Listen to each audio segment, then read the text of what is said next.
Salam analisa, salam kehidupan, salam sehat. Sahabat-sahabat Akah, lain kepala, lain pemikiran. Tetapi intinya yang kita bahas di kasus Raja Pati Subang ini adalah tentang ranah pidana, sahabat-sahabat Akah.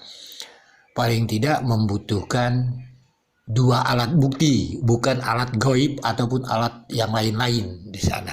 Jadi kita harus pahami dulu inti masalahnya di sana, sahabat-sahabat Akah. Ya sahabat-sahabat, ada juga yang bertanya yang begini-begini, itu hak mereka bagi Akah sih. Tapi Akah berprinsip patokan ini kasus Raja Pati.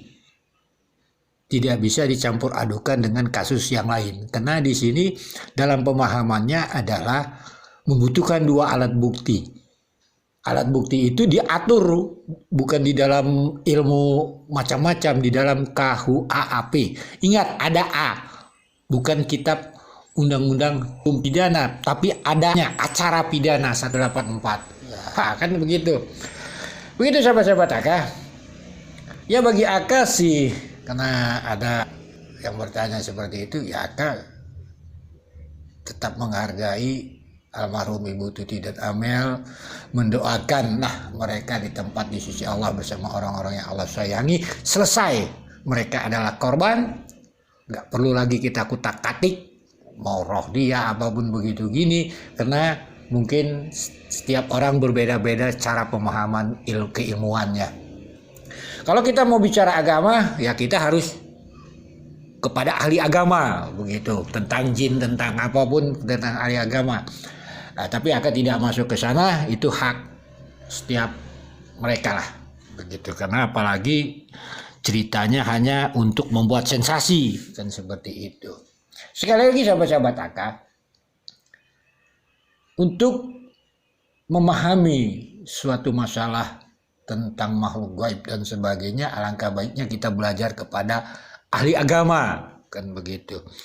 Sebab kalau kita melihat fenomenal di kasus Raja Pati Subang ini, sungguh luar biasa antusias daripada para mungkin yang suka memanggil-manggil begitu.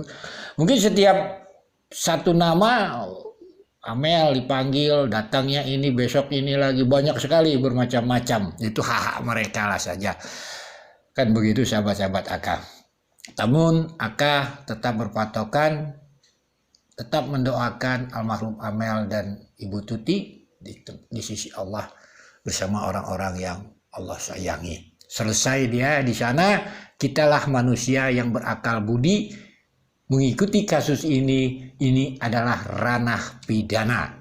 Situ kan. Nah, jadi tidak bisa dicampur adukan begitu kan. Ya kalau membuat sensasi ya sah-sah saja begitu kan, namanya sensasi kan.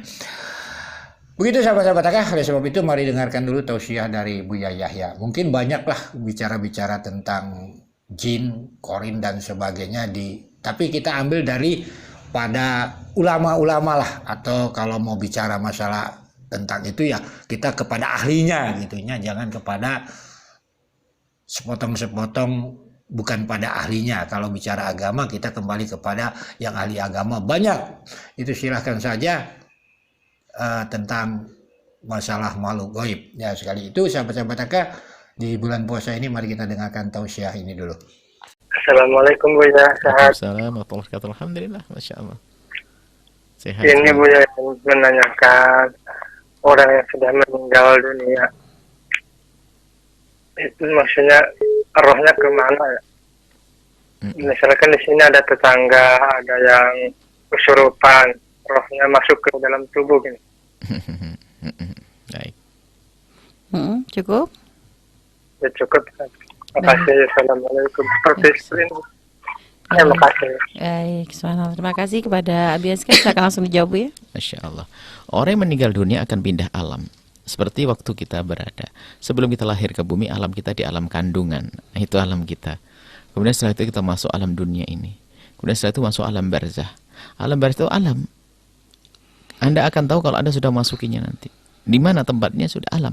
Kubur itu adalah tempat menyimpan jasad kita. Alam kubur itu bukan di situ.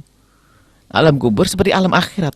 Nanti ada setelah kubur ada alam barzah, itu adalah jembatan alam penantian menuju alam akhirat, kita dibangkitkan nanti di padang mahsyar.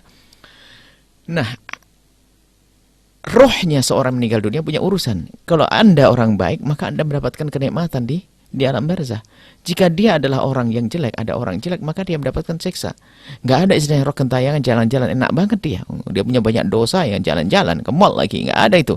Apalagi ngasuk ke orang lain, nggak ada. Adanya apa? Adanya penjelmaan daripada jin-jin dan syaitan untuk menjerumuskan hamba-hamba Allah. Sebab syaitan yajri ala bani Adam ajrad dami. Sebab jin itu akan mengikuti jalan pikirannya manusia. Maka kalau ada orang kesurupan kemasukan ini, bukan, tidak ada kemasukan, itu adalah jin yang menjelma, jin yang menyuarakan seperti itu, atau syaitan. Jadi itu. Jadi Anda tidak, ya, jangan sampai ada punya keyakinan rohnya jalan-jalan. Kan itu kan cerita di sinetron, jalan-jalan ke mall, pakai rok pendek segala macam, itu kan dalam film. Sahabat-sahabat Akah, sekali lagi kita ini mengikuti kasus Rajapati berlandaskan hukum, yaitu KUHP 184, minimal istilahnya 2 alat bukti. Jelas fakta penyidik kesulitan dalam proses mengungkap kasus ini. Tapi kalau ada orang-orang yang memakai mungkin bukan berlandaskan Rajapati KUHP, ya merasa mudah mereka, itu sah-sah saja, dan begitulah. Jadi konteksnya sudah berbeda gitu. Yang satu bicara KUHP, yang satunya bukan bicara itu. Jadi ya luar biasa sahabat-sahabat Akah. Jadi bagi sahabat-sahabat Akah, kita harus memahami, kita bicara tentang ranah Rajapati KUHP, bukan ranah yang lain. Jadi kalau ada ranah yang lain bicara, wah ini ya, mereka merasa mudah karena mereka bukan bicara substansi daripada kasus ini. Sekali lagi sahabat-sahabat Akah, salam sehat, salam kehidupan. Mohon maaf bila ada kata-kata Akah yang salah.